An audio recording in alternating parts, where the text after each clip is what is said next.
Stanislas Dandievel, je suis conseiller municipal délégué à l'urbanisme et à l'habitat durable de la ville de Lille. 26% des habitants, des ménages, sont en situation de précarité énergétique. Ça représente près de 30 000 personnes. Ça veut dire que ces ménages ont des difficultés à se chauffer, à régler la facture d'énergie. Et il y a un vrai enjeu ici dans la ville que nous avons identifié. Ces ménages sont majoritairement des locataires du parc privé, un parc ancien, ici à Lille pour une grande partie de celui-ci. Et pour cela, la première initiative, c'est la Maison de l'Habitat Durable où nous sommes, qui est un guichet unique où on peut se renseigner sur la rénovation de son habitat au plan global, le confort, l'usage, l'énergie. Mais au-delà de ça, il nous a semblé important d'aller vers les personnes en difficulté énergétique et c'est tout l'enjeu de l'action médiation précarité énergétique que nous avons décidé de lancer. Cécile Nollet, inspectrice de salubrité au service communal d'hygiène et de santé de la ville de Lille.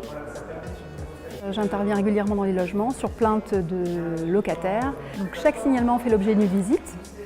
À l'occasion de cette visite, nous vérifions que les logements sont conformes ou non à la réglementation en vigueur. Code de la santé publique, règlement sanitaire départemental et décret d'essence. Hervé Free, je travaille à la ville de Lille, à la direction Habitat et je suis coordinateur de la précarité énergétique. La ville de Lille a mobilisé ses acteurs locaux pour qu'ils puissent mettre en place une démarche globale auprès du ménage, à la fois sur les budgets, l'usage et les travaux nécessaires et performants pour rendre le logement moins énergivore. Donc ça a nécessité de mobiliser l'ensemble des associations du territoire, plus particulièrement avec l'association Graal, les associations EOL, Interface, donc à peu près une dizaine d'associations. Je m'appelle Mélanie Damien, je suis médiatrice énergétique dans une association qui s'appelle le Graal.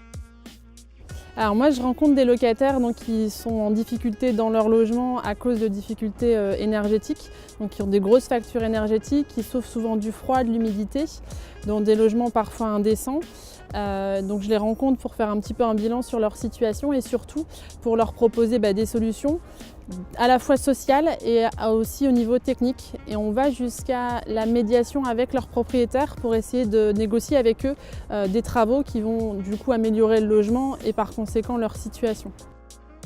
Moi c'est Salomé, j'ai 20 ans et je suis en contrat de professionnalisation.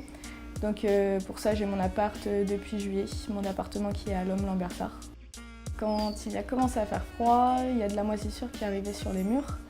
Et du coup, j'ai décidé d'aller à l'agence pour faire le lien avec le propriétaire.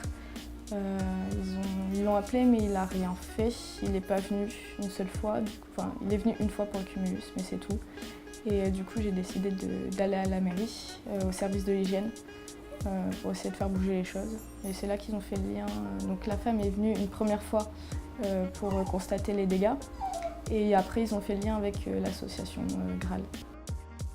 L'association m'a contactée pour prendre un rendez-vous, pour qu'elle puisse se déplacer et venir constater par elle-même ce qu'elle a fait. Après, elle m'a conseillé, moi en tant que locataire, ce que je pouvais faire pour réduire les dégâts. Et après, c'est elle qui faisait le lien avec du coup, le propriétaire pour lui remonter que les dégâts et que ça serait important de faire des travaux. La médiation, je trouve que c'est un bon point de départ. Et si on peut faire avancer comme ça serait mieux parce que rien que pour la relation propriétaire-locataire, après ça peut être très mal vu. Du coup, je préfère faire les choses doucement.